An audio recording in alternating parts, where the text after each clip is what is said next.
Trump and his loony attorneys. We've watched the declarations of fraud. We've seen United States senators, members of the House of Representatives. They all know that Biden has won the election. What they're doing is for no purpose other than power. The Republican Party is an organized conspiracy for the purposes of maintaining power for self-interest. As we mentioned, 17 states have now joined this long-shot lawsuit from Texas trying to overturn the results of the election. That means 17 Republican attorneys general in those 17 states, the chief law enforcement officers in these states deciding they want in on this case to overturn the results of the election. Most lawyers with the ability to fog up a mirror give the case zero chance. They say it's dead on arrival. It's an unserious document, but not these 17 attorneys general. Let's talk about it with two of the best political minds we know, Eugene Robinson, Pulitzer Prize-winning columnist for the Washington Post, and Tim Miller. He's a contributor to The Bulwark and the former communications director for Jeb Bush. Tim, I'd like to begin with you. Here are 17 AGs. They all have careers and reputations and families back home in these states.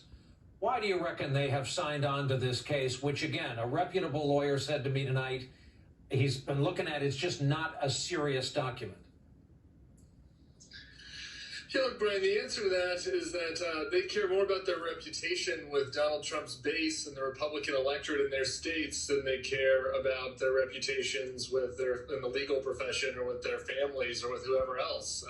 And that's it. And what Republican voters want right now is for their elected officials, their representatives, to go along with this clown coup that the president and these attorney generals are trying. And I want to put a finer point on this. This is not just a, joke of a lawsuit. It is that. It is also the most undemocratic action of my lifetime, and probably going back into Jim Crow territory for the last time we had an action as this undemocratic. I mean, these 17 attorneys general are not just trying to suppress the vote. They're trying to cancel the fair and free votes that were cast by American citizens in 4 other states. They're not trying to get rid of just illegal votes and keep legal votes. They're trying to get rid of everybody's vote in Pennsylvania, Wisconsin, Georgia, and Arizona who voted by mail as the law in their state stated. That is unconscionable and far outside the realm of some of these other, voter suppression and other debates that we've been having.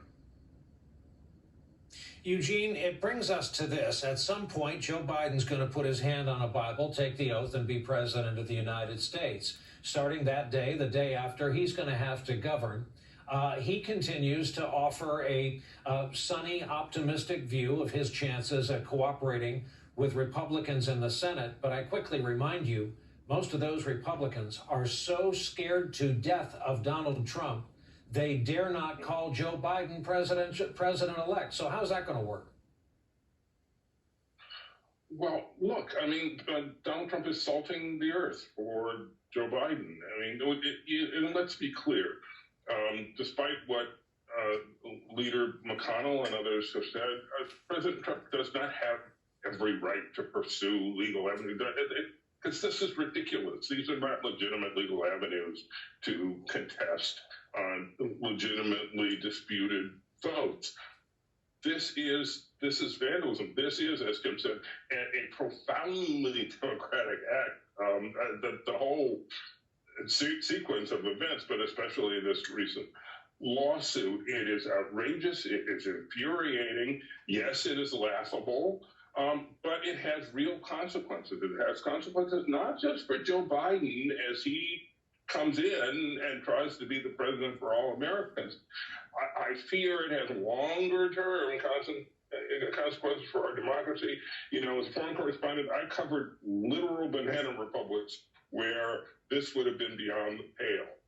And I watched as nations that had been subject to military dictatorship came back to democracy and tried to regain the democratic habits and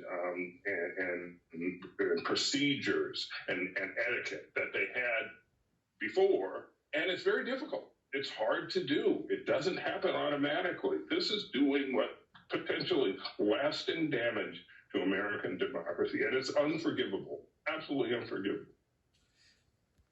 A scary and thoughtful note to end just this segment on. Thankfully, both gentlemen are staying with us when we come back. Some early pushback.